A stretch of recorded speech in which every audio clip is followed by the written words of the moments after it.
What is up, ladies and gentlemen, boys and girls, and welcome back to another video at Axe Entertainment. I'm your host, Zack Axe, bringing you another edition of Weekly Awards, this time for 6/9 through 6/13. And this is the week where we start building towards King of the Ring with Night of Champions. And I think this week was pretty entertaining. There was, I think NXT really flopped this week, honestly. I think NXT was kind of boring. But Raw and Smackdown were both pretty interesting, and I can't wait to talk about it. Getting right into the awards, we're going to start with giving out Male MVP. Now, Male MVP, I'm going to go ahead and give an honorable mention to the winners of the King of the Ring qualifiers so far, with Cody Rhodes, Randy Orton, and Sami Zayn all getting an honorable mention. Also, Jasper Troy for his, I think, second or third match on NXT, putting up that good of a fight against Obafemi, even though it was a botched finish, which we'll talk about later. I think he deserves an honorable mention, but at the end of the day, I gotta give this to the guy that just won a world championship, the guy that just beat Jey Uso to become the new world heavyweight champion, and Gunther. Now, Gunther, of course, it's kind of like if you win a big championship on Raw, SmackDown, or NXT, you're usually going to win this award because obviously out of anybody on the roster, you did the most because you just went out and won a world championship during the week of wrestling.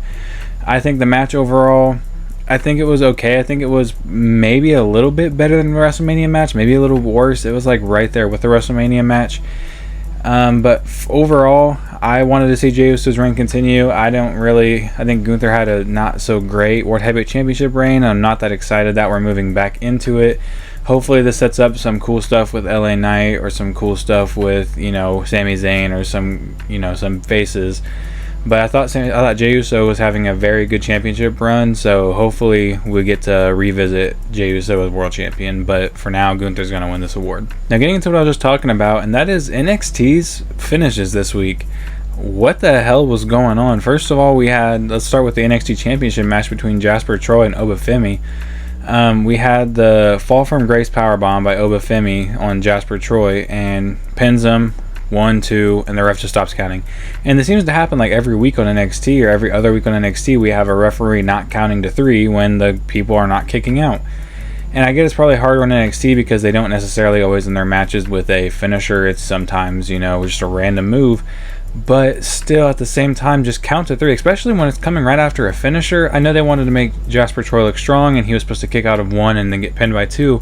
But if he's just going to get pinned the next 5 seconds after he kicks out of that one, just count to 3 instead of making everybody look stupid. On top of that, we also had a ton of matches ending in like weird fashion, like the JC Jane Championship defense. The forearm she hit completely whiffed, and they had a perfect camera angle to show you her missing, and then she wins with that. The culling match ended with a really weird sequence and a weird pinfall. Lash Legends victory over Ren Sinclair. Like, it was a really weird move, and just the finishes on NXT this whole episode. The only match that had like a proper finish was the family taking on High Rise, and that was literally like the only pin that actually looked like, yeah, that should be where the match ends. The rest of them, absolutely insane. There was a lot of mess ups this week. Next award we're going to give out is Team of the Week, and this one was very, very hard and easy at the same time. Hard because there was like no tag team wrestling this week. Like Raw, we had no tag team matches, or no established tag teams. Jesus Christ. We had no Creed Brothers match, no, New Day match, none of that. And then on NXT, the only tag team matches we had was the Culling versus Yoshiki and Briggs, which sucked. And then we also had on NXT the match I just talked about, the family versus the High Rise. But at the same time, I couldn't give them weekly awards. I couldn't give them an award for winning that match, so it just kind of by default is going to go to the Wyatt Six, with an honorable mention to Motor City Machine Guns for making them look good. But there was so many botches in this match. There were so many mess ups, like the Dexter Lumis going for the pin and then giving up and then going for a leg drop instead, and there was just not a lot of chemistry there. I feel like between Gacy and Dexter, I think it's mostly because we're coming off of them not wrestling for a while. But it was really, really weird, this tag team divisions this week. Even the best tag team division was having trouble with their tag division. So not a lot of good tag team wrestling this week. So kind of by default, the Wyatt Six is getting it. Next thing I want to talk about is the potential contenders for the WWE Championship. Now they made it look very juicy this week with a bunch of different like contenders coming out of the woodwork for John Cena, which of course we have Cody, who just pinned the champion, who should automatically get a championship match, I feel like, because he just pinned the champion. So you think, and he was the champion before that, so if Gunther got a rematch for being the champion, shouldn't Cody also get a rematch? But we're going to take the long way to get Cody a championship match. But then, so Cody comes out, we have CM Punk, the announcement of CM Punk getting to be the next challenger for John Cena. I think that's great. I'm super excited. I wish they would have just done that at Money in the Bank. That would have been so much better than the match ended up being pretty good at Money in the Bank, but I think I would have rather seen one of the greatest matches of all time getting rehashed at Money in the Bank from Money in the Bank in 2011. But it's kind of spoiling it because we have all these guys coming after him now, but CM Punk's the next in line, so we kind of know CM Punk's not going to win, but it's still going to be very fun to watch. So it's like I said, CM Punk, we had Cody Rhodes, Randy Orton came out, and Randy Orton made his big return, and of course he's been out ever since that match against Cena. And then the best surprise of the night, LA Knight coming out to confront John Cena, and that is the only thing really from these segments that's going to get me even more excited than Punk versus Cena, is going to be having LA Knight in a world championship picture. And even though he got screwed out of his King of the Ring win, and it looks like we're kind of leaning into a Seth Rollins feud for LA Knight, that's completely okay with me because Seth Rollins is a main eventer. This could maybe silently move LA Knight to Raw to where he can start be feuding with Gunther and maybe even be the one to defeat Gunther. And there's so much possibilities now, because even though LA Knight's out of King of the Ring, he had a standoff with Cody Rhodes, Randy Orton, and John Cena. That's a huge vote of confidence right there if they're going to send you out with those guys. And then on top of that, like I said, he's starting into a feud with Seth Rollins, which even though Seth Rollins isn't the champion, he's kind of champion adjacent. So I think no matter what happens, if he's going to fight Rollins, if he ends up with Gunther, if he ends up with Cena, as long as LA Knight is in the main card, the main championship picture, I'm going to be excited. And that kind of leads perfectly into the next award, which is Promo of the Week. Now, I'm going to give honorable mention for Promo of the Week to Becky Lynch's gaslighting promo on Raw. That was very funny. Her just kind of saying, like, just taking everything that happened between her and Lyra and flipping it and saying she was asking for help, when in reality we know she was being Becky. I'm going to give that an honorable mention, but I am going to give Promo of the Week, kind of cheating, to just CM Punk for both of the promos he delivered on both Raw and SmackDown. I know John Cena was there for both of them. I'm not going to call this one, John Cena and CM Punk, because CM Punk was the sole reason that he's winning this award. Because on Raw, he came out to explain what him and Cena are going to do. He challenged Cena, of course, and then we got the whole, it's kind of weird, just like the Randy Orton thing, where one guy is completely flipped from what he used to be. That's kind of what we got with CM Punk explaining here, like, hey, it's pretty funny because now you're trying to leave with the championship, I'm trying to keep the championship here, just like in 2011 when we were flipped. And he, first of all, you got the basic promo out of the way on Raw, and then he comes out on SmackDown and finally starts digging into Cena, having some great insults, and they had a great, I almost want to say back and forth, but it wasn't really back and forth. It was more a CM Punk just cooking Cena when he got the opportunity. And we're actually going to have John Cena wrestling on SmackDown next week too, against R-Truth, which is very weird, but hey, I'm here for it. Or Ron Killings, whatever. But CM Punk definitely, out of anybody on the roster, had the best promos this week. I think either one, you can pick either one to win this award, but since he had two, I'm just going to lump them together and give CM Punk the overall award for Promo of the Week. So next up I want to talk about is the NXT Women's Division getting announced that we're going to see, of course, a NXT Women's Championship match at Evolution 2. And it's going to be between, of course, the champion Jacy Jayne and one of 8 women that were announced. But out of the 8 women that are announced, it wasn't the one that we all want to see right now, which is Blake Monroe, formerly Mariah May. Of course, she hasn't made her debut yet, but still, that would have been a great way to debut her, is have her be the challenger at Evolution. And I hope we find a way to get Mariah May or Blake Monroe onto the card at Evolution, because I feel like that would definitely help with boost the ratings, because she is a huge star outside of WWE. Now she's in WWE. But instead, we're going to get Jacy Jayne versus one of 8 women, which out of the 8 women, I think the only options I actually think I would care to see is either Jada Parker, Jordynne Grace, or Lola Vice. I think Kalani Jordan also would be absolutely amazing, but there's a couple women in there that I just do not want to see. I think Lash Legend will be interesting against Jacy Jayne, but I don't necessarily want to see Lash Legend versus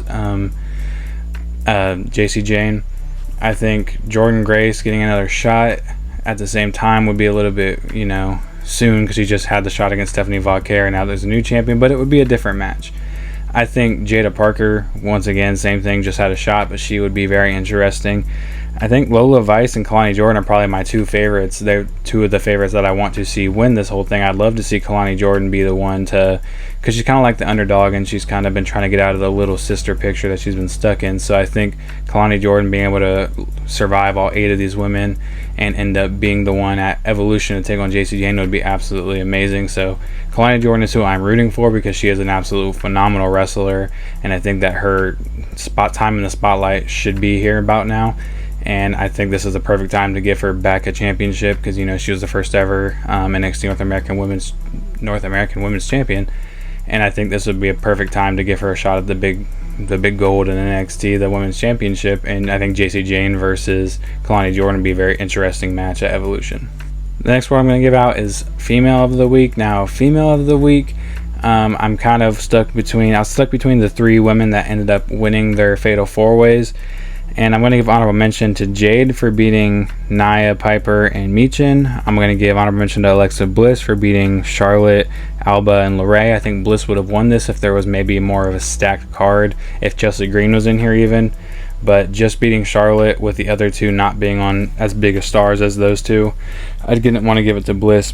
I am going to give it to Roxanne, because Roxanne Perez actually beat Liv Morgan, Rhea Ripley, and Kairi Sane, which Kairi Sane's not a huge star yet, but of course she's a known commodity. And then we also have Liv Morgan and Rhea Ripley, 2 of the biggest, if not the biggest, stars in the women's division, getting beat by Roxanne Perez. So I had to give Roxanne Perez the female MVP of the week, because she just knocking off Rhea Ripley alone is enough to boost your stock a lot. And then add Liv Morgan in there, especially when she's currently involved in this feud with Liv Morgan, where they're feuding over Dominic, and they're feuding over just who's in the Judgment Day, this, that, and the other. And now she has a win over Liv. She didn't pin Liv or Rhea. She ended up pinning Kairi Sane with a roll-up, which is absolutely fine, because at the end of the day, they're pushing Roxanne Perez early. She's in the final 4 of the Women's Queen of the Ring. I guess it's just Queen of the Ring. But she ends up in the finals, and Roxanne Perez is definitely making strides to be one of the best in the Raw's division, and she's in the top 5 already. So her beating these 3 here definitely had to win her this award. Speaking of the women, next up I want to talk about is the women's main championships, because what the hell are we doing? Heading into Evolution, there's a couple matches that I'm excited for that we're setting up. What am I not excited for, though, is the 2 things I should be the most excited for, which is the Women's World Championship and the Women's WWE Championship, which are both being treated like afterthoughts now. The IC title is definitely being propelled higher than both of these championships, because right now we have Io Sky doing absolutely nothing on Monday Night Raw. She came out, she saw Nikki Bella backstage and just started talking to Nikki Bella and thanking her for paving the way. She's just talking about, oh, Nikki, you're so great, and then that she does nothing. She didn't come out, she didn't have a match, she didn't have anything set up. And heading into Evolution, that's kind of scary when you don't have anything set up for her at all, especially, or going into Night of Champions. So we're going into 2 different pay-per-views here soon that she would probably need a match at, because Night of Champions we're supposed to have all the champions, which I'm sure we won't, but we're supposed to have all the champions. And then we have Evolution, which is going to need the main women's championships, and we don't have a single feud for Io, let alone 2. What the hell is Io doing? There's so many women on Raw that could use a championship shot, even if it's not the biggest stars like a Kairi Sane. It would still be an entertaining match. I know that would be a whole feud with Damage Control, but still, there's nothing going on in the women's division right now for the main champion, and that's absolutely insane heading into 2 huge pay-per-views. That just boggles my mind. And then we go over to the women's WWE Championship, and we went right back to where we were, and I don't want to be here. And it's just crazy to think about, because it looks like Nia Jax is going to be the next challenger for Tiffany Stratton. And that's just so stupid if you think about it logically for 1 second. Nia Jax just lost to Jade on that night. She had already lost her qualifying match. She's not going on to the semifinals of King of the Ring, Queen of the Ring. And she just comes out and attacks the champion, and she's going to get the championship match anyway. That's so stupid. The only feud that we've really had for Tiffany Stratton since she won the championship is Charlotte, which was just kind of, a here and there feud just because it was a WrestleMania feud. And then now we have Nia Jax, and that's it. That's all she's had. And it's crazy because the women's division on Smackdown, I think, has a lot of talent that could definitely be elevated to face Tiffany Stratton. And I would be clamoring for Naomi right now if she wasn't Women's Money in the Bank holder. But there's so many different women that at least give a shot at that championship. Stop going back to Nia Jax. Nia Jax doesn't need a championship match every other month, or every month for that matter. I'm so sick of Nia Jax in the women's championship scene facing the same people she's already faced, and I'm so sick of Io Sky not getting proper TV time being the women's world champion. I think heading into the pay-per-view, where right now we're looking at nothing for Io and we're looking at something that we've seen a million times for Tiffany, I think the women's championships right now are in trouble and we need to find a way to fix this. Last award I'm going to give out is match of the week. Now, in a week where we had a ton of fatal four-ways and a ton of different matches, it was very hard to kind of pick, but I think I narrowed it down. I'm going to give honorable mentions to the World Heavyweight Championship match. Now, that match, like I said earlier, I don't know if it was worse or better than the WrestleMania match, but I don't think it was the best match of the week. And I'm going to give another honorable mention to Cody Rhodes, Damian Priest, Andrade, and Shinsuke. I think that match would have been better if it was less predictable, but I couldn't see Damian Priest going on when he's kind of in a feud with Jacob Fatu, kind of not in a feud with Jacob Fatu, and I just could not see Shinsuke or Andrade winning, so that kind of left Cody Rhodes as the only possible winner.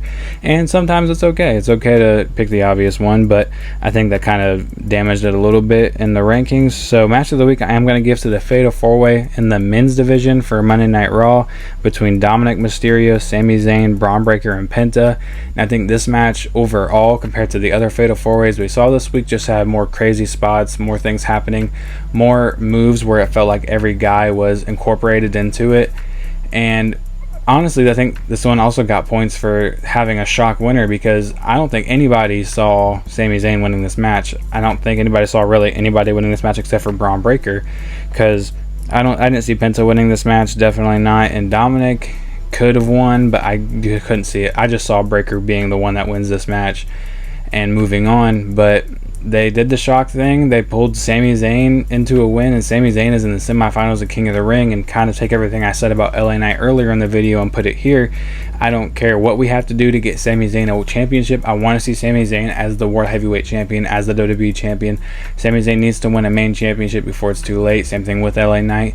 And getting Sami into the semifinals is absolutely amazing, and they've had a phenomenal match heading into it. Like I said, with the shock winner in Sami Zayn, because I saw Braun Breaker winning this 100 times over. And that's also perfect because we have the feud between Sami and Seth, and we can go right back to that if Sami is to win King of the Ring and Seth has the Money in the Bank. So I think there's so many different ways that we can go, especially with Sami Zayn. And that actually leads perfectly into my next topic, which I was going to save for a video, but I think now that we're so deep into King of the Ring, it's so hard to actually say. So I'm going to say who should win King of the Ring and or Queen of the Ring. We're going to start with King of the Ring because I was already talking about it. Sami Zayn should 100% be the one that wins King of the Ring. Now, maybe my mood would have been a little bit different had we still had some of the guys in there that we had. But right now, we are down to only having Sami Zayn, Randy Orton, Cody Rhodes, and then whoever wins the match between Jey Uso, Rusev, Bronson Reed, and Sheamus. And I think that one is kind of unpredictable because you don't know if they're going to pull the trigger on Rusev. We don't know if they're going to just give Sheamus another win, because sometimes they just give Sheamus big wins out of nowhere. We don't know if Jey Uso is just going to come right back into it and get into the Final Four, or it could just be Bronson Reed pushing the Seth Rollins group. So that match is unpredictable. If I had to guess, I'd say we end up just having Jey Uso in the Final Four, making it Uso versus Rhodes, which I think would be very interesting, and then Sami versus Randy on the other side. And I think Sami versus Jey Uso would be that would be a great final two, because we'd have to see two friends battling for a very, very important shot.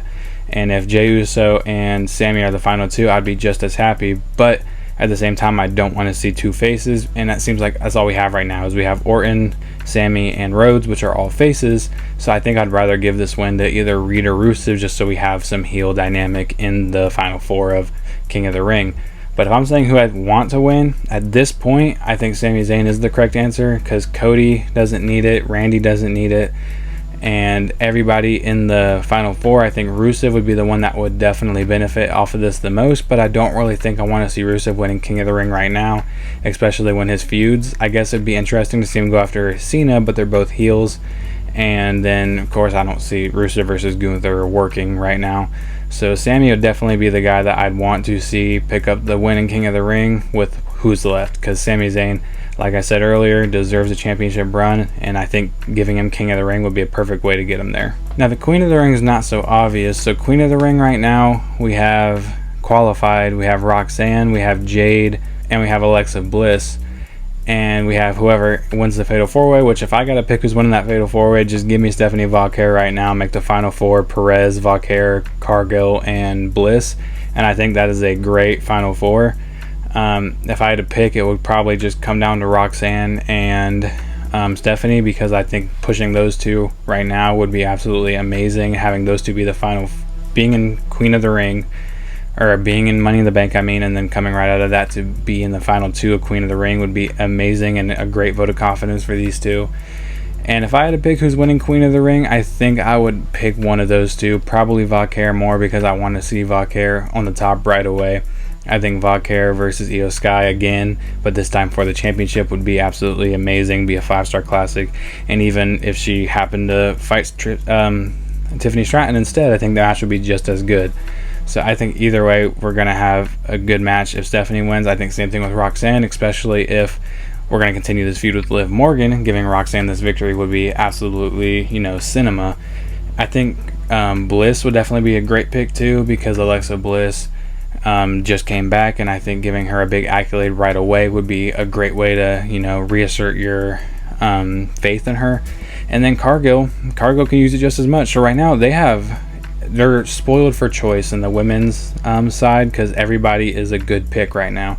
If I had to pick, like I said, I'm picking Valkyrie all day, but I could see why I'd want any of these women to win. Alright, that's all I got for you. I kind of spit talk a lot, so I feel like this video should end up being pretty short.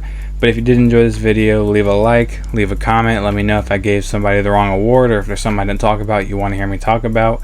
Let me know any video ideas you guys got for me, and I'll see you guys in the next one. Like, subscribe, peace. This happened if I had real tough love, I'm bad at this, and I'm bad for this.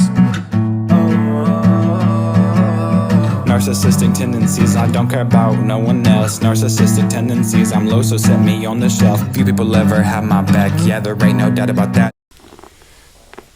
Oh my god, my back hurts, probably from carrying my massive balls.